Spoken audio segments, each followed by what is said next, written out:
हमने देख लिया। देखिए एक मनोवृत्ति भी होती है, अरे भाई 10 साल हमने देख लिया, अब क्या करेंगे, 10 साल के बाद में तो पलट दो। तो ये 10 साल के बाद में पलटने वाली स्थिति हुई। और तीसरी एक संदेश, आप बार बार कोई चीज को कहें कि साफ संदेश नहीं है, एक माहौल नहीं बनाया गया है कि आप संवैधानिक संस्थाओं को कब्जा नहीं कर रहे हैं। तो ये चीजें पब्लिक के बीच में ऐसा लग रहा था कि हम जो बोलेंगे वही सच होगा। भारतीय जनता पार्टी को यही लग रहा था। प्रधानमंत्री जी बोल रहे थे बार बार कि जो चीजें हम कहेंगे वही सच है। तो आपका कहा हुआ सच नहीं हो सकता। और दूसरी चीज है कि एक चीज है कि हिंदुस्तान है, और हिंदुस्तान को बनाया गया संविधान के जिस ढांचे से बनाया गया है, संविधान के जिस कल्पना के साथ में इसका गठन किया गया है, वो सीधा सीधा यहाँ हर जाति, धर्म, समुदाय, संस्कार, वेशभूषा पे बंटवारा नहीं होगा। यहाँ सभी हिंदू, मुस्लिम, सिख, ईसाई जो भी हैं, सब अपने तीज त्योहार मनाएंगे, सब अपने धंधे करेंगे, सब चीजें हो गया। तो ये चीजें बिल्कुल बिल्कुल क्लियर हो गई। अब हुआ यह कि अब आप देखिए मुद्दे से जैसे ही हटे भारतीय जनता पार्टी, जो एक डर था हिंदुस्तान को ये कुछ ना कुछ होकर के अंतिम मूवमेंट तक आते आते यह सांप्रदायिक हो जाएगा चुनाव, और बात वहीं आकर के खड़ी हो गई कि वो सांप्रदायिक चुनाव हिंदू मुस्लिम के बीच में खड़ा हो गया। अब आपने दोनों चीजों को बांटना, तो ये स्पष्ट हो गया कि भारतीय जनता पार्टी हिंदुओं का समर्थन करती, हिंदूवादी रणनीति पे चलती है, और हिंदू राष्ट्र ही इनकी परिकल्पना है, और इस दौर में ये लोग चलेंगे। तो यहाँ जाकर के बात लोगों को खटक गई कि यदि आप हिंदू की बात करते हैं तो मुस्लिम यहाँ खफा हो गया, एक साइड पूरा चला गया मुस्लिम। तो इसमें हुई कि देश बट गया। राहुल जी, ना सिर्फ मुस्लिमों की यहाँ पर बात करेंगे, बल्कि अगर हम देखें तो प्रधानमंत्री नरेंद्र मोदी ने मुरैना में एक टॉपिक उठाया था, वहां पर उन्होंने विरासत टैक्स की बात की थी। अगर हम कांग्रेस की बात करें, राहुल गांधी की अगर हम बात करें राहुल सर, तो वहां पर हम देखते हैं कि राहुल गांधी विकास की बात करते हैं, रोजगार की बात करते हैं और न्याय की बात करते हैं। ये तीन उनके भाषण में हम देखते हैं कि मुख्यतः इन तीन चीजों के ऊपर फोकस होता है। लेकिन वहीं विपरीत बीजेपी की अगर हम बात करें तो बीजेपी पास्ट की बात करती है, गड़े मुर्दे उखाड़ना जिसको हम कहें, तो ये उस चीज को लेकर उठाते हैं। हमेशा जब भी प्रधानमंत्री नरेंद्र मोदी बयान देते हैं तो उसमें राम मंदिर का हमेशा जिक्र आता है। इससे पहले की अगर हम बात करें तो उन्होंने पुलवामा अटैक में शहीदों के नाम पर वोट मांगे थे, जो कि सरासर गलत था। अभी हाल ही के उनके बयान की मैं यहां पर बात करूं तो उन्होंने मंगलसूत्र का जिक्र किया और सीधे तौर पर एक वर्ग विशेष पर निशाना साधा। उनके बयानों में कांग्रेस हमेशा से कहती आती है कि हिंदू मुस्लिम के अलावा प्रधानमंत्री बयान नहीं दे सकते। जब इस तरह की राजनीति हो जाती है तो कहीं ना कहीं सोचना पड़ जाता है कि आखिर देश किस ओर जा रहा है। क्या लगता है सर आपको? देखिए क्या है, जो देखिए मुझे ये समझ में नहीं आ रहा कि शुचिता और संस्कार की बातें जो भारतीय जनता पार्टी करती है। भारतीय जनता पार्टी के नरेंद्र मोदी जी विश्व गुरु बने पड़े हुए हैं और बहुत अच्छे से कहते हैं कि सब हम यहाँ के हिंदुस्तान के संस्कार को समझते हैं। आप ये इतनी बारीकी को भी नहीं समझ पाए कि मुस्लिम महिलाएं जो है मंगलसूत्र नहीं पहनती, हिंदू महिलाएं मंगलसूत्र पहनती हैं। आप वहाँ बच्चों को लेकर के आप बोल रहे हो कि जो जिनके बच्चे अधिक होंगे, तो आपको ये भी तो आंकड़े देखना चाहिए कि पिछले 5 वर्षों में मुसलमानों का जो अनुपात है, जो उनकी जन्म दर है, वो जन्म दर कम हो गई है। वो ज्यादा सियाणे हो गए और ज्यादा समझदार हो गए, वो बच्चे कम पैदा कर रहे हैं। बल्कि भारतीय जनता पार्टी के लोग, भारतीय जनता पार्टी से जुड़े हुए जिसको सपोर्ट से काम करती है संघ ने क्या किया, संघ ने पिछले कई वर्षों में ये फतवा नहीं कह सकते, लेकिन ये संदेश जारी किया है कि हिंदुओं अपनी संख्या बढ़ाओ, और हिंदुओं ने अपनी संख्या बढ़ा दी। तो आप ये कैसे कह सकते हो? पहली चीज, आपके देश में जिनके दादा परदादा हजारों वर्षों से यहाँ हिंदुस्तान में रुके हो, आप उनको घुसपैठिए कैसे कह सकते हो भाई? आप कैसे कह सकते हो? और आपने एक तो वहां घुसपैठिए आपने कह दिया, मतलब आपने पूरी तरह से नकार दिया इसको। आपको स्पष्ट हो गया कि आप हिंदू मुस्लिम बात ही कर रहे हो। देखिए आपको ये चीज भी समझ में कितनी शर्मिंदगी है कि भाई, अरे भाई हिंदुस्तान के संस्कार हैं, किसी महिला के गर्दन पे हाथ डालो और मंगलसूत्र छीन लो तो कलम कर दिए जाएंगे। तो ये चाह वही रहे थे कि इससे लेकर के राइट्स हो जाए। जिनका माहौल ये विष है, आप ये जहर जितना उगल सकते हैं समाज के अंदर, तो इनको मालूम है कि हमारे पास मुद्दे नहीं है। 10 साल में हमने ऐसा कुछ नहीं कर दिया। देखिए कोई सरकार 10 साल तक काम कर चुकी हो, 10 साल तक आपने विकास किया, इतना विकास किया कि विश्व गुरु की श्रेणी में आप चले गए, और आप ये इकोनॉमी इतनी बड़ी हो गई, तो सब जगह तो एक्सपोज हो गए आप। आपका इलेक्टोरल बॉन्ड के मामले में आप एक्सपोज हो गए, संवैधानिक संस्थाएं उसके मामले में आप एक्सपोज हो गए, ईडी सीबीआई जो चुनाव के समय इनको निश्चित कर दी जाती थी, वो चुनाव के समय सक्रिय हो गई। आपने निर्वाचन आयोग को अपने कब्जे में ले लिया। ये तमाम चीजें हैं। दो मुख्यमंत्री, सिटिंग मुख्यमंत्री को, इतिहास गवाह है, इन लोगों को इतिहास समझ में नहीं आ रहा कि इतिहास किस दिशा में लेके जा रहा है। सिटिंग चीफ मिनिस्टर आज तक के इतिहास में कभी जेल के अंदर नहीं है। ये दुर्भावना है। तो क्या ये चीजें आम जनता को समझ में नहीं आती? हो सकता है कि एक माहौल है, कुछ लोग हैं जिनको समझ में ही नहीं आता है, और जिन लोगों को कुछ सोचना ही नहीं है, अंधभक्ति चल रही है देश में। तो ये समझ में आ गया भारतीय जनता पार्टी को कि यदि हम धर्म का कार्ड नहीं खेलेंगे, सांप्रदायिकता नहीं फैलाएंगे, बजरंग बली की बात नहीं करेंगे, ऐसी चीज पर हमें चिमटी तोड़नी ही है हिंदुओं को, जिससे हिंदुओं को बुरा लगे। और ये ताज्जुब की बात है कि हिंदुस्तान में हिंदुओं को, खासतौर से हिंदू क्या, जितने भी मुस्लिम और सिख ईसाई, वो मुस्लिम वर्ग को छोड़ दीजिए, तो बाकी सब तो हिंदू की श्रेणी में। अगर ये पिछड़े आप किनकी भी बात करोगे, सब हिंदू ही तो है। कोई और आपने बांटा ना आरक्षण वाला मामला, लेकिन सब तो हिंदू है। तो ये सब मामले लोगों को समझ में आने लगे कि नहीं, ये तो हमको गुमराह कर रहे हैं। अब कितने परसेंटेज गुमराह कर रहे हैं ये तो चुनाव के नतीजे बताएंगे, लेकिन असर पड़ गया। अच्छा, दूसरी एक चीज और, एक चीज क्लियर क्या हुई है कि अभी तक के चुनाव में, मैं भी अपने होशो हवास में कई चुनाव देखे मैंने, और राजनीति के कवरेज भी किए हैं, और इसके बाद ये अपने जब इनके आते थे, क्या बोलते हैं, मैनिफेस्टो, जब मैनिफेस्टो आता था तो एक औपचारिकता सी होती थी, चाहे कांग्रेस कार्यालय में चले जाओ तो ये, और भारतीय जनता पार्टी के कार्यालय में चले जाए, वो औपचारिकता सी होती थी, बुकलेट दे दी जाती थी पत्रकारों को, ना पत्रकार उसको पढ़ते थे, ना कुछ होता था, खत्म हो जाता था मामला। तो ये कभी होता नहीं था कि मैनिफेस्टो के ऊपर चुनाव लड़ा जाए, मैनिफेस्टो कोई नहीं देखता था। लेकिन पहली बार ऐसा हुआ है कि कांग्रेस का मैनिफेस्टो, जिसको इन्होंने न्याय पत्र का नाम दिया है, उसमें वो तमाम चीजें उठ करके सामने आ गई हैं कि जिन चीजों को लेकर के यहाँ जो हिंदुस्तान का और भारत के लोग और मतदाता सोचते हैं, उसकी सबसे बड़ी बात ये हुई है कि ये क्या हुआ कि बंद कमरे में तैयार नहीं हुआ। इसको मैंने पूरा पढ़ लिया, देख लिया, दोनों भारतीय जनता पार्टी का और कांग्रेस का दोनों का मैनिफेस्टो देख लिया बहुत अच्छी तरीके से। तो पहली चीज तो ये है कि राहुल गांधी ने जो विकास यात्रा की और दूसरी न्याय यात्रा की, और इसमें जो पब्लिक के साथ में उनका जुड़ाव हुआ और पब्लिक ने जो उनसे बोला, ऐसा तो है नहीं कि कोई एक वर्ग की पब्लिक इनके पास आई, कोई गरीब भी आए, आदिवासी भी आए, दलित भी आए, पिछड़े भी आए, हिंदू भी आए, मुसलमान भी आए, सारे वर्ग की महिलाएं भी आई हैं, बच्चियां भी आई हैं, स्कूल के छात्र भी आए, यूनिवर्सिटियों के बच्चे, तो तमाम लोग भी जुड़े। और तमाम लोगों से ये पहली बार ये प्रयोग हुआ, किसी नेता ने किया प्रयोग कि हिंदुस्तान को पहले पहचान तो लो। उन्होंने पहचानने के बाद उस मैनिफेस्टो में वो तमाम चीजें, वो छोटी छोटी बारीकियों को डाला है कि जहां से आपको एक चीज, एक भविष्य आपको दिखाई देता है।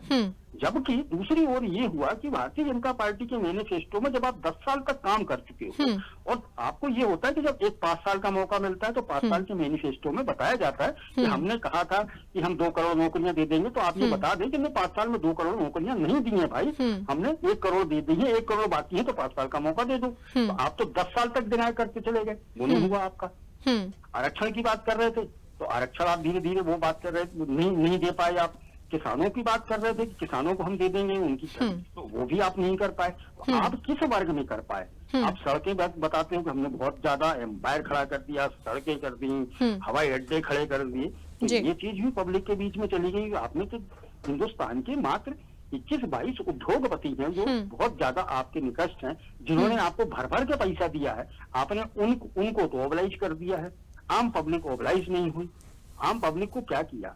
आप कह रहे, बार बार ये चीज घोषित की जा रही है कि हिंदुस्तान से गरीबी हटाओ। अरे भाई गरीबी हटाओ कहाँ, गरीबी तो आपने पैदा कर दी। 80 करोड़ लोगों को हिंदुस्तान में आप 5 किलो अनाज दे रहे हो, तो क्या दुर्दशा है भाई? मतलब आप ऊपर ले, जीवन स्तर को ऊपर उठाने के बजाय जीवन स्तर को आप नीचे लेके चले गए, और आप कांग्रेस के ऊपर आरोप लगा रहे हो कि गरीबी हटाओ का नारा दे रहे थे, और गरीबी हिंदुस्तान में इतनी हो गई। तो गरीब तो आपने पैदा कर दिए भाई।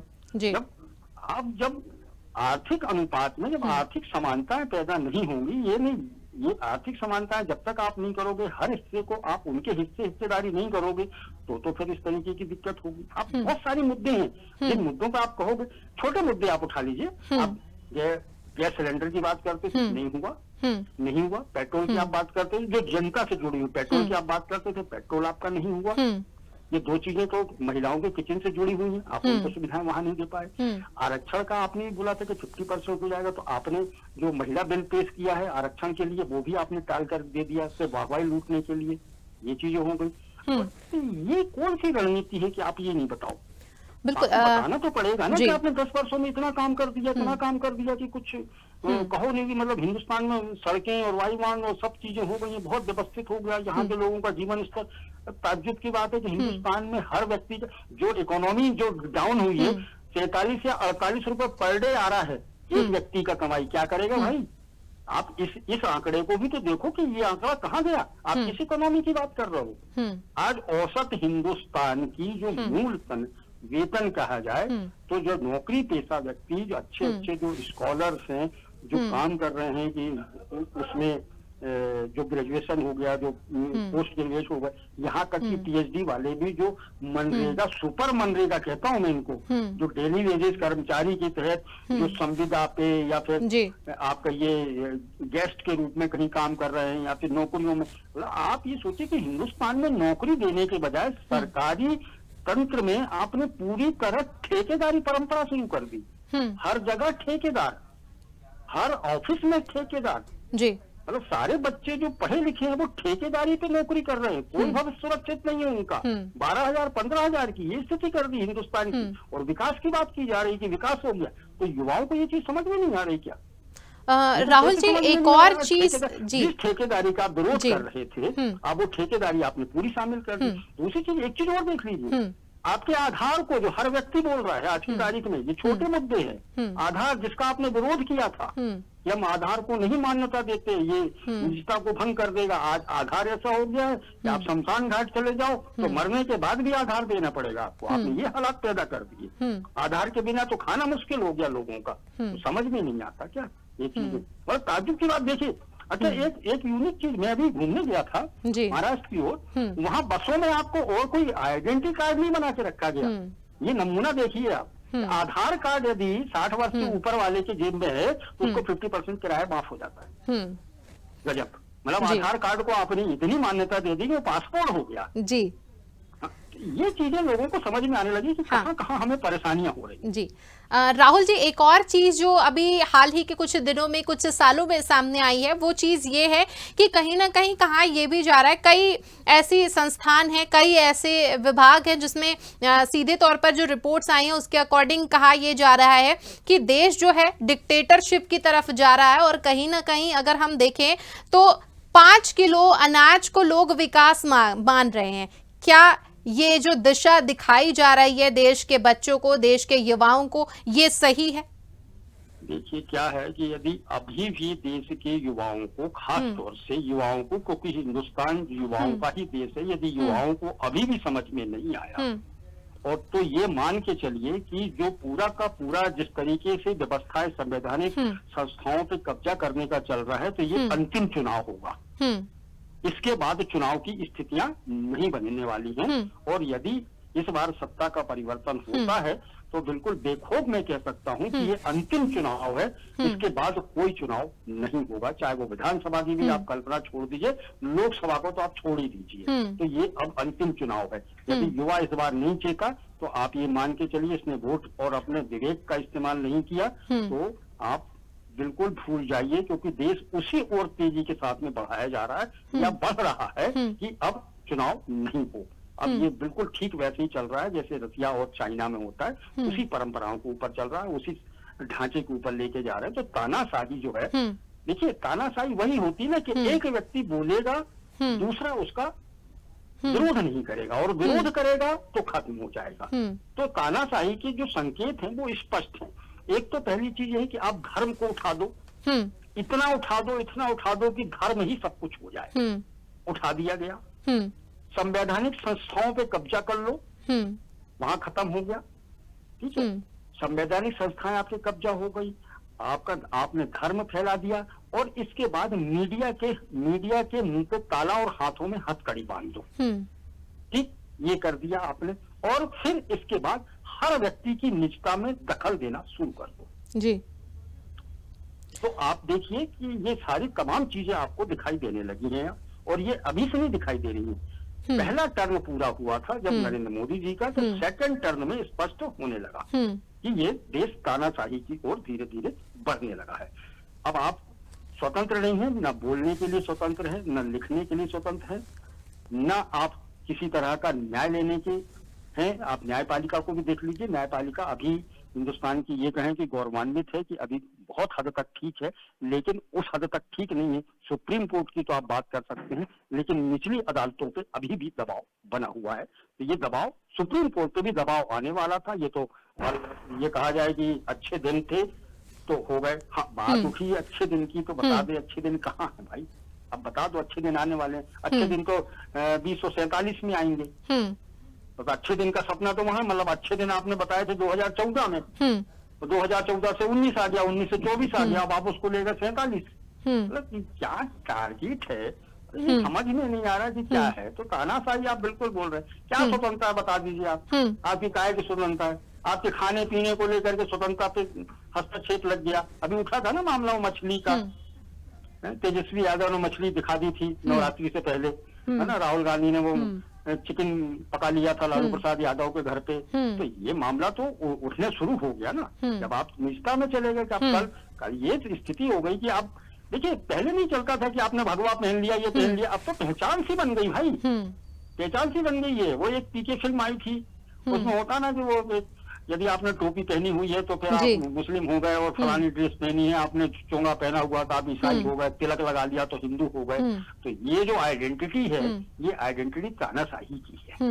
ये आइडेंटिटी तय कर दी गई है कि नहीं साहब, आप तिलक लगा के घूमोगे और भगवा डाल के घूमोगे तो आप तो बिल्कुल शुद्ध साफ, और बाकी सबको बिल्कुल निकृष्ट हो गए, बाकी को तो हिंदुस्तान में रहने का अधिकार नहीं है।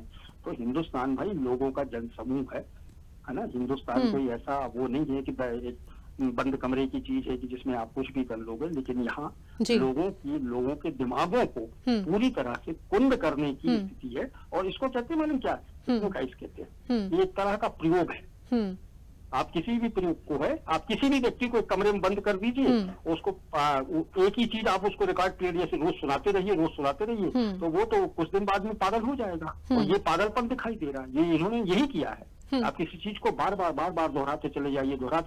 अब आप देखिए हिंदुस्तान में आपको कोई चेहरा दिखाई दे रहा है? कोई भी चेहरा। बड़े बड़े लीडर, आपने भी किताबें खूब पढ़ी होंगी, आपने भी यूनिवर्सिटी में पढ़ा होगा, लेकिन आपने इस दौर में भी देखा होगा और पिछले दौर में कई चुनाव देखे होंगे। आपने देखा था कई लोग आते थे, विपक्ष से भी आते थे, पक्ष से भी आते थे, कई नाम आते थे। लेकिन हिंदुस्तान में नाम क्या हुआ? बिल्कुल खत्म कर दिया गया। हिंदुस्तान का चुनाव किसके नाम पे हो रहा है? एक व्यक्ति, नरेंद्र मोदी। जो कुछ भी है नरेंद्र मोदी, जो कुछ भी है नरेंद्र मोदी। आपको कोई लोकल लीडरशिप दिखाई दे रही है, लोकल नेता दिखाई दे रहे हैं किसी भी प्रदेश में, देख लीजिए। तो एक जो कब्जा होता ना, वो पूरी तरह से कब्जा कर लेना, पूरे राष्ट्र को कब्जा कर लेना कि जो कुछ भी हूँ मैं हूँ, तो ये डिक्टेटरशिप कहलाती है। बिल्कुल। और कहीं ना कहीं छीनना है हर कुछ मेरा।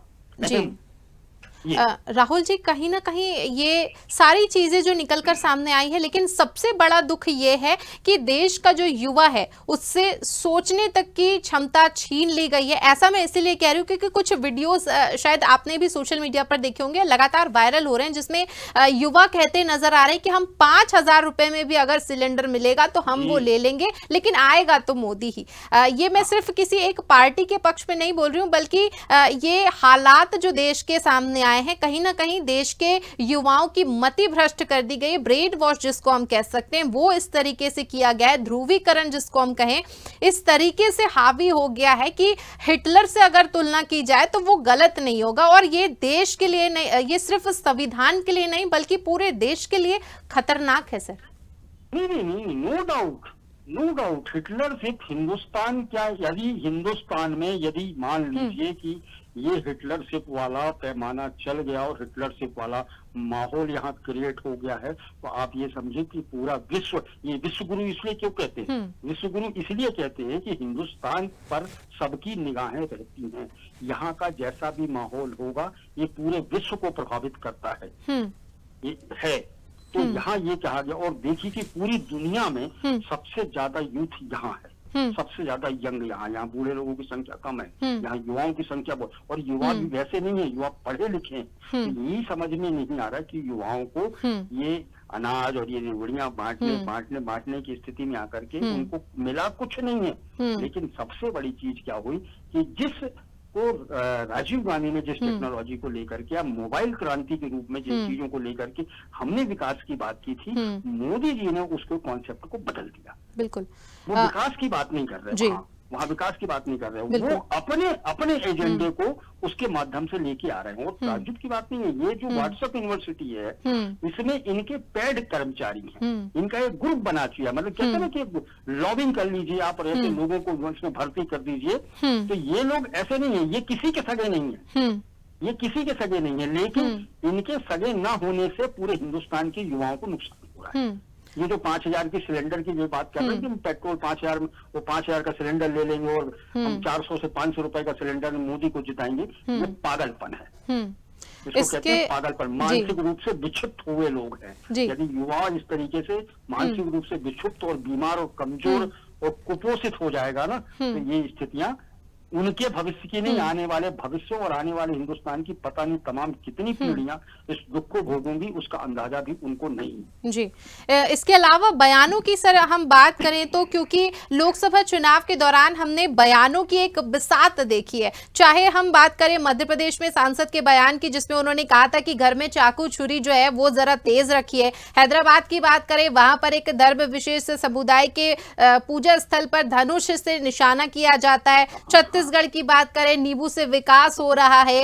उत्तराखंड की अगर हम बात करें तो वहां पे भी लव जिहाद के नाम पर ध्रुवीकरण किया जा रहा है। राजस्थान भी दूर नहीं है, राजस्थान में भी कुछ इस तरीके की दृश्य देखने को मिले, जहां पर एक सांसद जो है वो कहते नजर आते हैं कि यहाँ पर जो है सारी मस्जिदों को बंद किया जाएगा। और इसके अलावा यूपी की भी बात कर ले तो यूपी में भी मदरसों को लेकर कई तरह के सवाल उठाए गए थे। हालांकि जब हाईकोर्ट ने इस पर एक्शन लिया तब जाकर कहीं जो है वहां पर इस पर रोक लगी थी। और वहीं के बच्चे, जिस पर बात की जा रही थी कि वहां पे अलगाववाद सिखाया जाता है, वहीं के बच्चों ने टॉप भी किया है।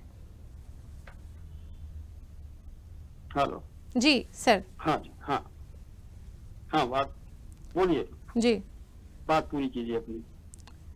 सर, तो ये इस तरीके की जो तस्वीरें कहीं ना कहीं जिस तरीके से सामने आ रही है और जिस तरीके से शुरुआत आपने अपनी चर्चा की गई थी, तो ये इसे रोकना बहुत जरूरी है। और आपने जो बात उठाई थी कि ये आखिरी चुनाव होगा, ये बात भी बिल्कुल सही है। अगर अभी देश का युवा इस तरफ नहीं जाता है, विकास को नहीं समझ पाता है, तो फिर कहीं ना कहीं आगे क्या कुछ होगा, बेहद चिंता। देखिए एक चीज, अभी राजस्थान में शायद राजस्थान का ही मामला है, वो राजस्थान गुजरात का मामला है, तो कंफर्म नहीं राजस्थान या गुजरात का है। मुस्लिम व्यक्ति है जो अल्पसंख्यक और उनके प्रकोष्ठ का अध्यक्ष है वहां का, ठीक है। और उसने लेकर के मोदी जी का जो बयान था घुसपैठियों वाला और मंगलसूत्र वाला, इस पर लेकर के उसमें स्पष्ट टिप्पणी कर दी थी। वो 19 साल से भारतीय जनता पार्टी का झंडा लेकर के चल रहा है, ठीक है, मुस्लिम व्यक्ति है। और बेखौफ उसने बोला कि साहब मैं सच बोलूंगा, और 18 घंटे बाद उसको पद से बाहर कर दिया, निकाल दिया गया। तो आप स्पष्ट सोच लीजिए कि ये जो तानाशाही वाली जो बात है, ये बिल्कुल फैक्ट हो चुकी है कि हमारे सामने कोई भी खड़ा नहीं होगा। अब दूसरी बात जो आप कह रही हैं कि युवाओं को क्या नहीं, तो देखिए क्या होता है कि आपको याद होगा कि वो भी जब मोदी जी ने ये कहा था कि साहब नाली में पाइप डाल दीजिए और उससे खाना पका लीजिए, ये टेक्नोलॉजी भी उनकी दी हुई थी, है ना। और दूसरी तरफ ये बोल रहे थे कि राहुल गांधी कहते हैं कि आलू इस तरफ से डालो और उस तरफ से सोना निकल जाता है। तो ये जो चीजें जो सोशल मीडिया पे आई, सोशल मीडिया पे जो कट पेस्ट हुआ और सोशल मीडिया पे जो भ्रम का वातावरण पैदा किया गया, उससे देश का युवा गुमराह हुआ, पहली चीज। दूसरी चीज क्या हुई कि जब रोजगार नहीं और मोबाइल हाथ में है तो आप क्या करोगे, तो कंटिन्यू एक ही चीज को आप सुनते जाओगे तो आपकी मनोवृत्ति खराब होना शुरू करी, आपके सोचने की, आपके विचारों की क्षमताएं सब खत्म हो जाएंगी।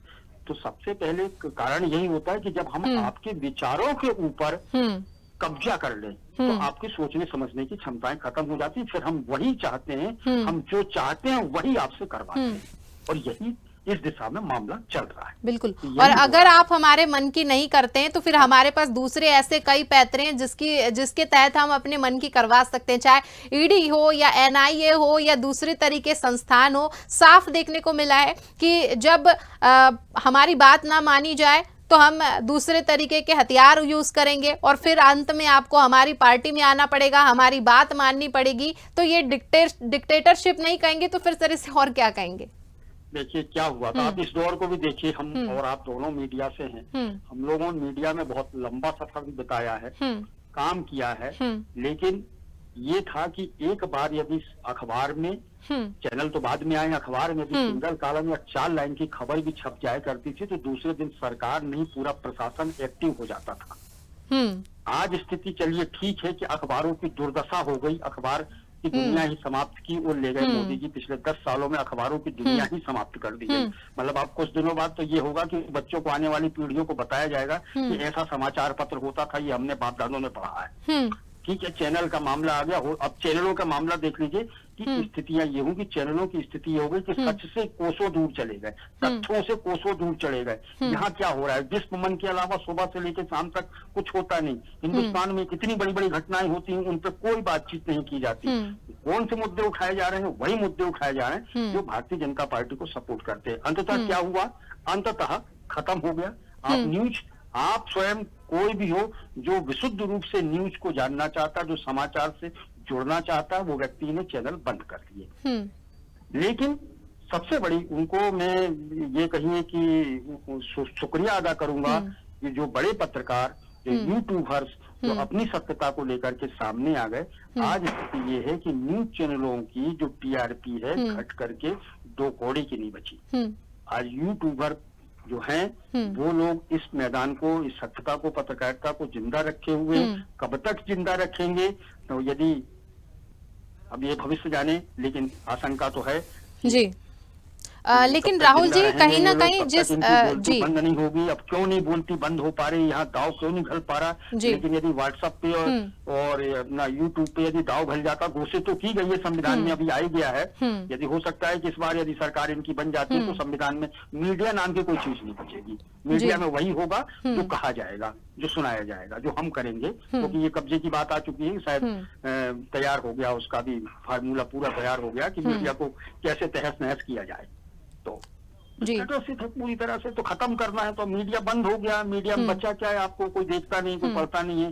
तो गलीमत ये है कि आप और हम जैसे लोग कम से कम कुछ बोल रहे हैं, लेकिन डर के ही बोल रहे हैं, लेकिन बोल तो रहे हैं। थोड़ा सा यही मान लेते हैं, यही संतोष है कि चलिए बोल तो रहे हैं भाई, कोई एक छोटा सा है, कोई बोल तो रहा है, लेकिन डर तो है मन में, चाहे मीडिया का व्यक्ति हो, चाहे बाहर व्यक्ति हो, लेकिन डर है। एक डर पैदा कर दिया गया हिंदुस्तान में, मोदी ने डर पैदा किया है।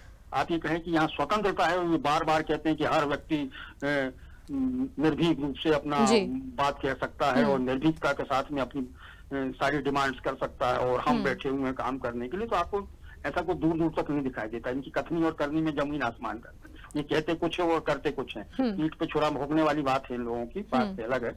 अपन बोल देते हैं आमतौर से कि ठीक है, लेकिन वो सच्चाई दिखाई दे रही है ना, जनता को भी दिखाई दे रहा है कि क्या रहे हैं आप न राम के हो, न बजरंगबली के हो, न किसके हो। किसके भाई, ये तो बता दो किसके हो, ये तो तय करो हिंदुस्तान में किसको हो। है आपने काशी निपटा दिया तो चलो ठीक है, काशी हो गया है। आपने राम मंदिर का था मामला, आपने राम मंदिर निपटा दिया। अब आप नया एक फार्मूला लेके तैयार है कि अपनी बार मथुरा। अरे वाह भाई, तो ये धर्म ही है ना, और क्या बचा आपके पास? और कोई काम नहीं है भाई जी, रोजगार नहीं बचा, और कोई नहीं बचा हिंदुस्तान में, फसलें नहीं बची हिंदुस्तान में, महिलाएं नहीं बची, चिकित्सा। आप देखिए संविधान किस पे टिका है। आपने शिक्षा नाश कर दी पूरी तरह से। शिक्षा संस्थानों में ऐसे घुस गए, ऐसे लोगों को प्रयोग कर डाले आपने कि शिक्षा संस्थानों का हिंदुस्तान में कोई स्तर नहीं बचा। मुझे ऐसा लग रहा है कि कहीं ऐसा ना हो कि हिंदुस्तान से लोग डिग्रियां लेकर के जो विदेश जाते हैं वो नकार दिए जाए किसी दिन, क्योंकि यहाँ पूरा का पूरा एक तो ऐसा करण किया गया है कि पता नहीं क्या हो। ऐसी स्थितियां पैदा कर दी हैं, इतने लोग इसमें मतलब नियुक्तियों में फर्जी। आप सेंट्रल यूनिवर्सिटियों को उठाकर देख लीजिए, सेंट्रल यूनिवर्सिटियों में उन प्रोफेसरों को डाल दिया गया है जिनको टीचिंग का अनुभव नहीं है, जिनको कुछ नहीं है, लेकिन वो सब सेंट्रल यूनिवर्सिटी में चले गए। शिक्षा का स्तर आपने बिल्कुल 2 दर्जे का कर दिया। चिकित्सा आपने पूरी खत्म कर दी। बच्चों का मिड डे मील के नाम पे आपने सब गड़बड़ कर दिया। पूरा क्या बचा हुआ? आपने प्राइवेट सेक्टर को मातू दे दिया। एक जमाने में प्राइवेट स्कूल खोलना, सरकारी स्कूल में पढ़ना आदमी को अच्छा लगता था। तो वहां देखिए, वहां क्या हुआ, जैसे दिल्ली में अरविंद केजरीवाल ने प्रयोग कर दिया। जो निजी स्कूल थे वहां के, जो सरकारी, वो उसी के पैरेलल चल रहे थे, सरकारी स्कूल घटिया स्तर में थे, उसने उठा करके उनको एक मॉडल तैयार कर दिया चिकित्सा क्लिनिक। तो आदमी को क्या चाहिए भाई? अच्छा स्वास्थ्य हो, अच्छी शिक्षा हो, रहने की तमाम चीजों की सुविधाएं उसको मुहैया हो जाए, यही चीज चाहता ना हिंदुस्तान। इसीलिए है संविधान तो आपको अधिकार देता है ना इस बात को। जी बिल्कुल, आपको बोलने की स्वतंत्रता तो संविधान ही देता है ना।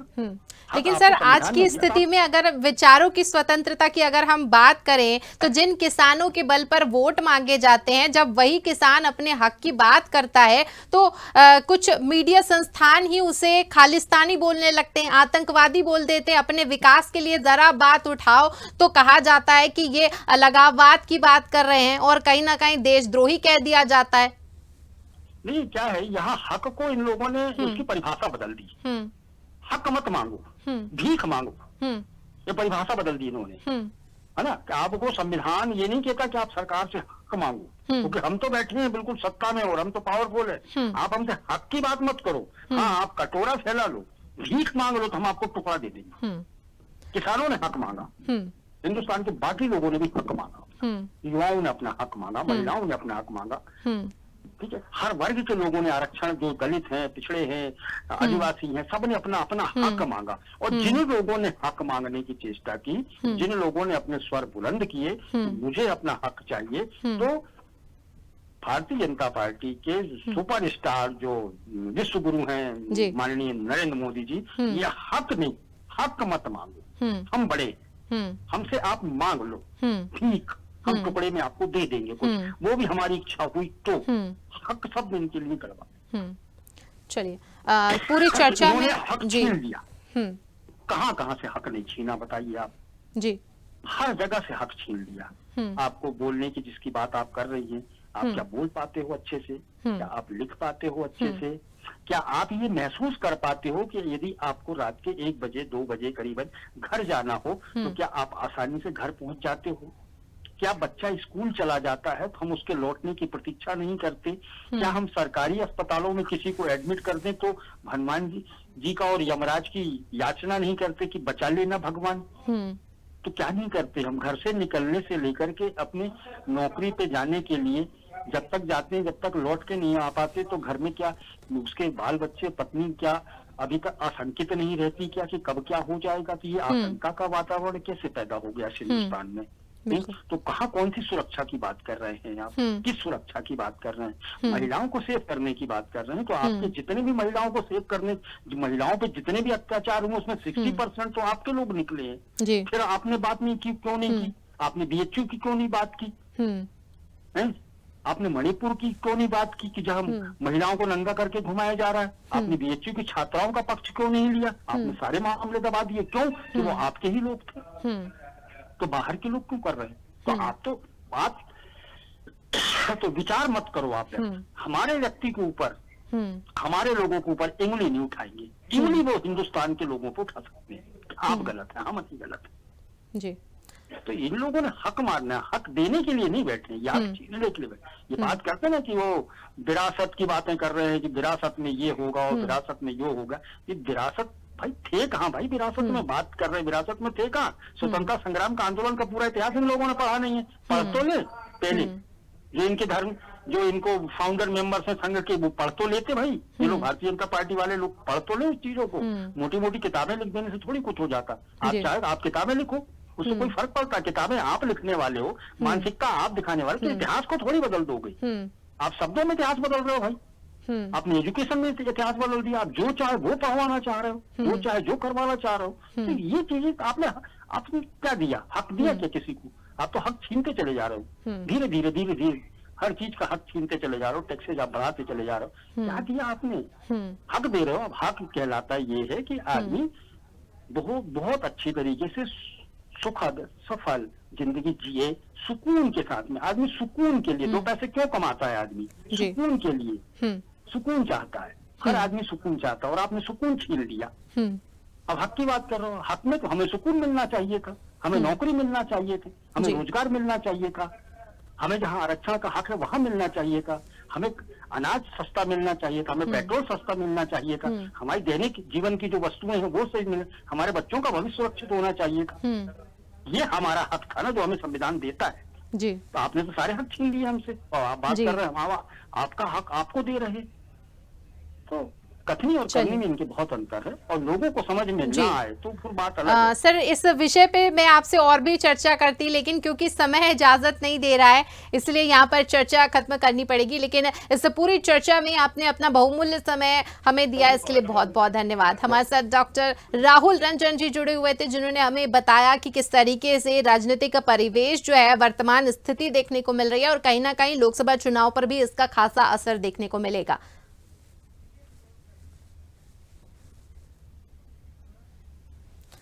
तो लोकसभा चुनाव के दूसरे चरण का मतदान आज सुबह से ही शुरू हो गया है। मध्य प्रदेश की 6 सीट और छत्तीसगढ़ की 3 सीटों पर आज मतदान सुबह से हो रहा है। लगातार जैसे जैसे समय बढ़ रहा है, वैसे वैसे मतदान का जो प्रतिशत है वो भी लगातार बढ़ते जा रहा है। सभी मतदान केंद्रों पर लगातार मतदाताओं की भीड़ देखने को मिल रही है, बड़ी बड़ी कतारें देखने को मिल रही है। कहीं ना कहीं पॉजिटिव रुझान पूरे देश में नजर आ रहा है।